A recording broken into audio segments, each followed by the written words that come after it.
ಒಂಟಿ ಮಹಿಳೆಯ ಮೇಲೆ ಮಾಸ್ಕ್ ಧರಿಸಿದವರಿಂದ ಮಾರಣಾಂತಿಕ ಹಲ್ಲೆ, ಗ್ರಾಮದಲ್ಲಿ ಭೀತಿ. ಶಿಡ್ಲಘಟ್ಟ ತಾಲೂಕಿನ ಜಂಗಮಕೋಟೆ ಹೋಬಳಿಯ ನಡಿಪನಾಯಕನಹಳ್ಳಿ ಗ್ರಾಮದಲ್ಲಿ ಕಳೆದ ಶನಿವಾರ ರಾತ್ರಿ ಸುಮಾರು 11:30 ಗಂಟೆ ಸುಮಾರಿಗೆ ಬೆಚ್ಚಿ ಬೀಳಿಸುವ ಘಟನೆ ನಡೆದಿದೆ.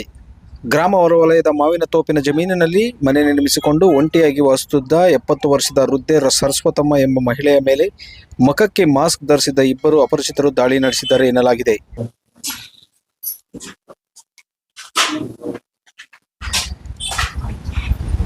ಪ್ರಾಥಮಿಕ ಮಾಹಿತಿಯಂತೆ ಶನಿವಾರ ರಾತ್ರಿ ಮನೆಯ ಸುತ್ತಲೂ ಯಾರು ಓಡಾಡುತ್ತಿರುವುದನ್ನು ಗಮನಿಸಿದ ಸರಸ್ವತಮ್ಮ ಬಾಗಿಲು ಬಡಿದ ಶಬ್ದಕ್ಕೆ ಯಾರು ಎಂದು ಕೇಳಿದಾಗ ಆ ವ್ಯಕ್ತಿಗಳು ಸ್ಥಳದಿಂದ ಓಡಿ ಹೋಗಿದ್ದಾರೆ.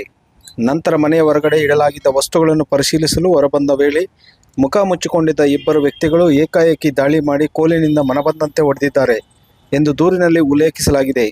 ಮಹಿಳೆ ಕಿರುಚಿದಾಗ ಆರೋಪಿಗಳು ಸ್ಥಳದಿಂದ ಪರಾರಿಯಾಗಿದ್ದಾರೆ ಎನ್ನಲಾಗಿದೆ.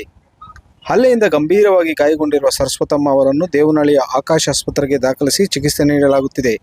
ಅವರು ಸಾವು ನೋವಿನ ಮಧ್ಯೆ ಚಿಕಿತ್ಸೆ ಪಡೆಯುತ್ತಿದ್ದಾರೆ ಎಂದು ಕುಟುಂಬಸ್ಥರು ತಿಳಿಸಿದ್ದಾರೆ. ನಮ್ಮದು ನಡಿಪನಾಯಕನಹಳ್ಳಿ ಗ್ರಾಮ, ಶಿಡ್ಲಘಟ್ಟ ತಾಲೂಕು. ನಾವು ಅಕ್ಕ ತಂಗಿರು ಅಣ್ಣ ತಮ್ಮರು ಬಂದು 6 ಜನ ಹೆಣ್ಮಕ್ಳು, ಒಬ್ಬ ಗಂಡು ಮಗ. ಈಗ ನಾನು ಎಲ್ಲರಿಗೂ ಮದುವೆ ಆಗಿದೆ. ನಾನು ಕೆಲಸ ಮಾಡ್ಕೊಂಡಿದ್ದೆ. ನಾನು ಶನಿವಾರ ಭಾನುವಾರ ಊರಿಗೆ ಬರ್ತಿದ್ದೆ. ಇಲ್ಲಿ ನಮ್ಮ ಮನೆಯಲ್ಲಿ ನಮ್ಮ ತಾಯಿಯವರೊಬ್ಬರೇ ಇರ್ತಾಯಿದ್ರು. ಇದು ಶನಿವಾರ ಒಂದು ಮಧ್ಯರಾತ್ರಿ ಒಂದು 11:30 ಮಧ್ಯರಾತ್ರಿಯಲ್ಲಿ ಕಿಟಕಿ ಮತ್ತು ಬಾಗಿಲು ಹೊಡೆದು ಒಂದು ಅರ್ಧ ಗಂಟೆ ಮೇಲ್ಪಟ್ಟು ಹೊಡೆದು ನಮ್ಮ ತಾಯಿನ ಹೊರಗಡೆ ಕರೆಸಿ ಮಾರಣಾಂತಿಕ ಹಲ್ಲೆ ಮಾಡಿದ್ದಾರೆ. ಅವರ ಉದ್ದೇಶ ನನಗೆ ತಿಳಿದಾಗೆ ಕದಿಬೇಕು ಅಂತ ಬಂದಿರಲಿಲ್ಲ, ದರೋಡೆಗೋಸ್ಕರ ಅಂತ. ಸೊ ಅವರು ನಮ್ಮ ತಾಯಿನ ಎಷ್ಟು ಸಾಧ್ಯವಾಗುತ್ತೋ ಅಷ್ಟು ಹೊಡೆದಿದ್ದಾರೆ. ಕೊನೆಗೆ ನಮ್ಮ ತಾಯಿಗೆ ಬ್ಲಡ್ ಜಾಸ್ತಿ ಇದಾಗಿ ಸುಸ್ತಾಗಿ ಬಿದ್ದಾಗ ಸತ್ತೋದ್ರು ಅಂತ ಹೇಳ್ಬಿಟ್ಟು ವಾಪಸ್ ಹೋಗಿದ್ದಿಲ್ಲ, ಅಂದರೆ ಖಂಡಿತ ಸಾಯಿಸೇ ಹೋಗ್ತಾ ಇದ್ರು. ಊರಲ್ಲಿ ಯಾರೊಂದಿಗೂ ವೈಷಮ್ಯವಿಲ್ಲ. ನಾವು ನಮ್ಮ ಕೆಲಸ ಮಾಡಿಕೊಂಡು ಬದುಕುತ್ತಿದ್ದ ಕುಟುಂಬದ ಮೇಲೆ ನಡೆದ ಈ ದಾಳಿ ಭಯ ಹುಟ್ಟಿಸುತ್ತಿದೆ. ನಮಗೆ ನೇರವಾಗಿ ಯಾರ ಮೇಲೂ ಅನುಮಾನ ಇಲ್ಲ. ಆದರೆ ಜಮೀನಿಗೆ ಸಂಬಂಧಿಸಿದಂತೆ ನ್ಯಾಯಾಲಯದಲ್ಲಿ ಪ್ರಕರಣ ಇರುವುದರಿಂದ ಆ ದಿಕ್ಕಿನಲ್ಲಿ ಪೊಲೀಸರಿಗೆ ಮಾಹಿತಿ ನೀಡಿದ್ದೀವಿ ಎಂದು ಗಾಯಾಳು ಸರಸ್ವತಮ್ಮ ಅವರ ಪುತ್ರ ಮಂಜುನಾಥ್ ಹೇಳಿಕೆ ನೀಡಿದ್ದಾರೆ. ಗ್ರಾಮಸ್ಥರು ಮಾತನಾಡಿ, ನಮ್ಮ ಗ್ರಾಮದಲ್ಲಿ ಇಂತಹ ಘಟನೆ ಇದೇ ಮೊದಲ ಬಾರಿಗೆ ನಡೆದಿದೆ. ಇದರಿಂದ ಗ್ರಾಮಸ್ಥರಲ್ಲಿ ಭೀತಿ ಉಂಟಾಗಿದೆ. ತಪ್ಪಿತಸ್ಥರನ್ನು ಪತ್ತೆ ಹಚ್ಚಿ ಕಾನೂನು ಪ್ರಕಾರ ಕಠಿಣ ಶಿಕ್ಷೆ ನೀಡಬೇಕು ಎಂದು ಒತ್ತಾಯಿಸಿದ್ದಾರೆ. ಸರ್, ನನ್ನ ಹೆಸರು ಬೇಡೇಗೌಡ ಅಂತ. ನಮ್ಮ ದೊಡ್ಡಮ್ಮ ಆಗಬೇಕು 12:46 ನನ್ನ ಕಾಲ್ ಬಂದಿದೆ. ನನ್ನ ಫೋನಲ್ಲಿ ಇದೆ 12:46 ಕಾಲ್ ಬಂತು. ನಾನು ಅವಾಗ ರಿಸೀವ್ ಮಾಡಿಬಿಟ್ಟು ಏನಮ್ಮ ಅಂತಂತಂದರೆ ಒಂಥರ ತೊಂದಲ್ಲಿ ಹೇಳಿದ್ರು, ಬೇಗ ಬಾ ಅಂತ ಹೇಳಿದ್ರು. ಬಂದು ಹೊರಗಡೆ ನಮ್ಮ ಮನೆಯವರು ನಾವಿಬ್ಬರು ಬಂದು ತಿರ್ಗಿ ಮಂಜುನಾಥ್ ರಾಘವೇಂದ್ರನಿಗೆ ಫೋನ್ ಮಾಡಿ ಕರ್ಸ್ಕೊಂಡೆ. ಇಲ್ಲಿಗ ಒಬ್ಬೊಬ್ಬರೇ ಭಯ ಆಗ್ತದೆ ಅಂತ ಹೇಳ್ಬಿಟ್ಟು ಅವ್ರು ನೋಡ್ಬಿಟ್ರೆ ವಿಚಿತ್ರವಾಗಿದ್ರು. ಒಂಥರ ಬ್ಲಡ್ ಎಲ್ಲ ಹೋಗ್ತಾ ಇತ್ತು, ಇದು ಮಾಡ್ತಾಯಿದ್ರು. ಆಮೇಲೆ ಏನಾಯಿತು ಏನು ಅಂತ ಕೇಳಿದ್ರೆ ಯಾರೋ ಇಬ್ಬರು ಬಂದಿದ್ರು, ಹೊಡೆದಾಕ್ಬಿಟ್ಟೋದ್ರು ಅಂತ ಹೇಳಿದ್ರು. ಏನಂತ ತಗೊಂಡೋದ್ರು, ಏನು ತಗೊಂಡೋಗಿಲ್ಲ ಅಂತ ಆಮೇಲೆ ಇಟ್ಕೊಂಡು ಎಲ್ಲರೂ ಬಂದರು, ಕಾರ್ ತರಿಸಿ ಆಮೇಲೆ ಅಯ್ಯಮ್ಗೆ ಸ್ವಲ್ಪ ಸುಧಾರಿಸ್ಕೊಳಕ್ಕೆ ಮಲಗಿಸಿ ಇದು ಮಾಡ್ಕೊಂಡು ಆಗ್ತಾಯಿಲ್ಲ ಹಂಗೆ ಅಂತಂದರು. ಆಮೇಲೆ ಹಾಸ್ಪಿಟ್ಲಿಗೆ ಮತ್ತೆ ನಮ್ಮ ಮನೆಯವರೆಲ್ಲ ಹೋಗಿದ್ರು ಅಂತ. ನಮಗೆ ಇವರು ದೊಡ್ಡಮ್ಮನವ್ರು ಆಗ್ಬೋದು. ನಮ್ಮ ಮನೆ ಸ್ವಲ್ಪ ಒಂದು ಆ ಕಡೆ ಇದೆ. ನಮಗೆ ಊರಲ್ಲಿ ನಮ್ಮ ಚಿಕ್ಕಪ್ಪನ ಮಗ ಫೋನ್ ಮಾಡ್ದ 12:40 ಈ ಅಮ್ಮ ಅಷ್ಟರೊಳಗಡೆ ಅವ್ರಿಗೆ ಫೋನ್ ಮಾಡಿದ್ರು.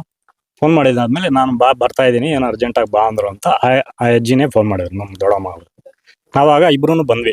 ಆತ ಅವಾಗ ಗಾಡಿ ಹಾಕೊಂಬಂದ, ನಾನು ಊರಿನ ಕಡೆಯಿಂದ ಗಾಡಿ ಹಾಕ್ಕೊಂಡು ಬಂದ್ವಿ. ಅವ್ರ ಮಿಸ್ಸಸ್ಸು ಬಂದಿದ್ರು.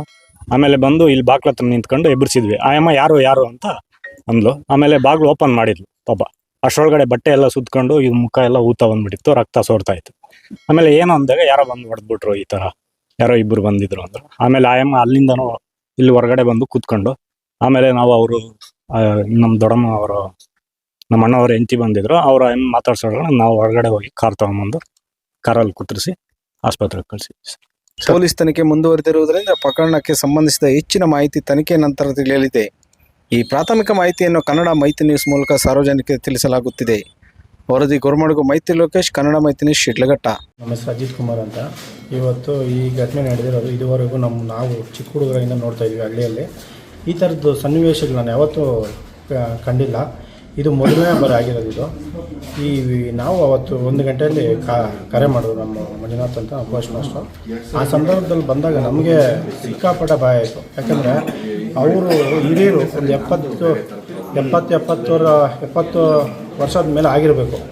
ಹಿರಿಯರಿಗೆ ಹೊಡೆದಿದ್ದಾರೆ ಅಂದರೆ ಕೈ ತಿರುಗಿದ್ದಾರೆ, ಮೂತಿ ಹೊಡೆದೋಗ್ಬಿಟ್ಟೈತೆ, 2 ಕಡೆ ತಲೆಯಲ್ಲಿ ಪೆಟ್ಟು ಬಿದ್ದೈತೆ.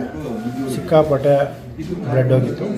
ಏನು ಎತ್ತು ಅಂತಂದಾಗ ಅವರು ಈ ಥರ ಇಬ್ಬರು ಬಂದರು, ಬಿಡು ಅಂದ್ರೂ ಹೊಡಿತಾನೆ ಇದ್ರು. ಕಾಂಪೌಂಡು ಹಾರಿ ಫಸ್ಟು ಬಾಗಿಲು ತಟ್ಟಿದ್ರಂತೆ, ತಟ್ತಾನೆ ಅವರು ಈಚೆ ಬಂದವ್ರೆ. ಈಚೆ ಬಂದು ಯಾರು ಅಂತ ಅಂದಾಗ ಯಾರು ಕಾಣಲಿಲ್ಲ. ತಿರ್ಗಾ ಮತ್ತೆ ಲೈಟ್ ಆಫ್ ಮಾಡಿ ಮತ್ತೆ ರಾಗಿ ಏನಾದರೂ ಇದೆಯಾ ಯಾರನ್ನು ತೊಗೊಂಡೋಗಿ ಬಂದವರು ಅಂತ ಅವರು ಅನುಮಾನದಿಂದ ಈಚೆಗೆ ಬಂದಾಗ ಕಾಂಪೌಂಡ್ ಹಾರಿ ತೀವ್ರ ಹಲ್ಲೆ ಮಾಡೋರು ಸರ್. ಅದು ಈ ನಮ್ಮ ಗ್ರಾಮಸ್ಥರಿಗೆ ಇವತ್ತು ನಡಿತೇನಹಳ್ಳಿ ಗ್ರಾಮದಲ್ಲಿ ಪ್ರತಿಯೊಬ್ಬರು ಮನೆಯೂ ಮಾತಾಡ್ಕೊಂತವ್ರೆ, ಭಾಳ ಭಯ ಭೀತರಾಗವ್ರೆ. ಇದು ಸೂಕ್ತ ಕ್ರಮ ತಗೋಬೇಕು. ನಮ್ಮ ಪೊಲೀಸ್ ಇಲಾಖೆ ಭಾಳ ಸ್ಟ್ರಾಂಗ್ ಆಗಿದ್ದಾರೆ. ಆದಷ್ಟು ಬೇಗ ಎಂಥ ಪ್ರಭಾವಿಗಳನ್ನ ಆಗ್ಬೋದು, ಇಲ್ಲ ಏನು ಉದ್ದೇಶ ಅಂತ ಗೊತ್ತಿಲ್ಲ, ಪ್ರಮುಖವಾಗಿ ಇವ್ರನ್ನ ಬಂಧನ ಮಾಡ್ಬೇಕು. ಯಾಕಂದರೆ ಈ ಥರದ್ದು ಘಟನೆಗಳು ಯಾರು ಮಾಡಬಾರ್ದು. ಎಂಥ ಶತ್ರುಗಾದರೂ ಈ ಥರ ಹೊಡಿಬಾರ್ದು. ಯಾಕಂದರೆ ಕಾನೂನು ಇರಲಿ, ಕಾನೂನು ಕಟ್ಲೆ ಇದು ಇದ್ದೇ ಇರ್ತದೆ. ಬಟ್ ಕಾನೂನು ಕ್ರಮ ತಗೊಂಡು ಏನು ಸಹಾಯ ಮಟ್ಟಕ್ಕೆ ಹೊಡೆದ್ಬಿಟ್ರೆ ಮನುಷ್ಯನ ಈ ಥರ ಹೊಡೆದಾಡ್ಬಿಟ್ರೆ ಮುಂದೆ ಜೀವನ ಮಾಡೋದು ಹಿಂಗೆ. ಈ ನಿತ್ಯಂಗನಹಳ್ಳಿ ಗ್ರಾಮದಲ್ಲಿ ಅದೇ ಭಯ ಸ್ಟಾರ್ಟ್ ಆಗಿದೆ. ಪ್ರತಿಯೊಬ್ಬರು ಅಷ್ಟೇ 6-6:30 ಆದರೆ ಭಯ ಬೀಳ್ತಾವ್ರೆ. ಈಗ ಮಕ್ಕಳು ಯಾರು ನೈಟ್ 9-9:30 ಬಂದಾಗ ಡೋರ್ ತೆಗಿಬೇಕಾದ್ರೂ ಭಯ ಬೀಳ್ತಾರೆ. ಇವತ್ತು ನಮ್ಮ ಪೊಲೀಸ್ ಇಲಾಖೆ ಅಂಥ ಆರೋಪಿಗಳನ್ನ ಬೇಗ ಬಂಧನ ಮಾಡೋ ಮುಖೇನ ಗ್ರಾಮಸ್ಥರಿಗೆ ಧೈರ್ಯ ಕೊಡುವಂಥ ಕೆಲಸ ಮಾಡಬೇಕಂತ ಹೇಳಿ ಬಯಸ್ತೇನೆ.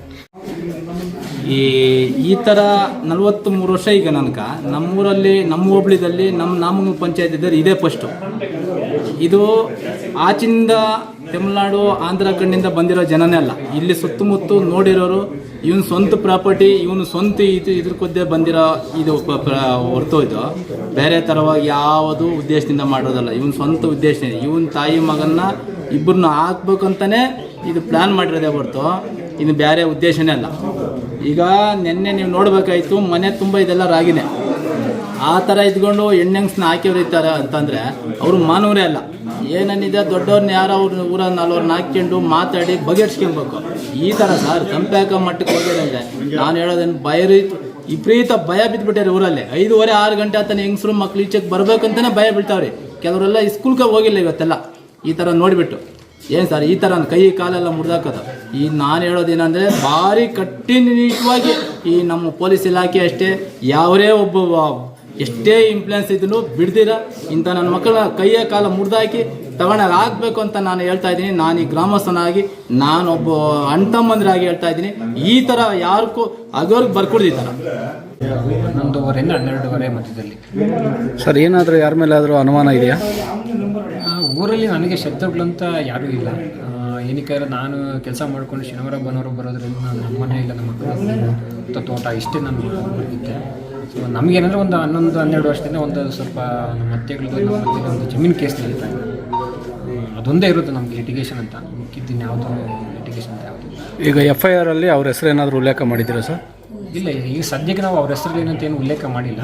ನಾವು ಒಂದು ಈ ಥರ ಲ್ಯಾಂಡ್ ಲಿಟಿಗೇಷನ್ ಇದೆ ಅಂತ ಹೇಳಿದ್ದೀವಿ ಅಷ್ಟೇ ವಿನ ನಾವು ಯಾರ ಹೆಸರನ್ನು ಉಲ್ಲೇಖ ಏನು ಅವ್ರ ಮೇಲೆ ಏನಾದರೂ ಅನುಮಾನ ಇದೆಯಾ?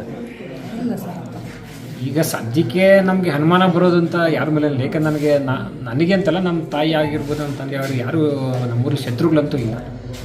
ನಮಗೆ ಮೇಲ್ನೋಟ ಕಾಣಿಸ್ತಾ ಇರೋದು ಅದೊಂದು ಇರಬಹುದು ಅಂತ ನಾವು ಹೇಳ್ತಾ ಇದ್ದೀವಿ ಸರ್. ಯಾಕಂದರೆ ನಮಗೆ 2-3 ಶತ್ರುಗಳಿದ್ದಿದ್ರೆ 2-3 ಜನದಲ್ಲಿ ಒಬ್ಬರು ಆಗಿರ್ಬೋದು ಅಂತ ಹೇಳ್ಬೋದಾಗಿತ್ತು. ಬಟ್ ಈಗ ನಮಗೆ ಲ್ಯಾಂಡ್ ಲಿಟಿಗೇಷನ್ ಇರೋದ್ರಿಂದ ನಮಗೆ ಅವ್ರು ಪ್ಲಾನ್ ಮಾಡಿರ್ಬೋದು.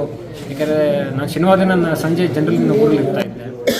ಸೊ ನಮ್ಮ ತಾಯಿ ಜೊತೆ ನಾನಿದ್ದರೆ ನನ್ನನ್ನು ಹಲ್ಲೆ ಮಾಡೋಕ್ಕೆ ಪ್ರಯತ್ನ ಪಟ್ಟಿದ್ರು ಅಂತ ಅನ್ನಿಸ್ತಾ ಇದೆ. ಈ ಥರ ಎಲ್ಲ ಯೋಚನೆ ಮಾಡಿದ್ರು ಸರ್. ಎಷ್ಟೊತ್ತಿನಲ್ಲಿ ಪ್ರಕರಣ ನಡೀತು? ಯಾರು ಯಾವ ಹಾಸ್ಪಿಟ್ಲಿಗೆ ದಾಖಲೆ ಮಾಡಿದ್ರು ಸರ್?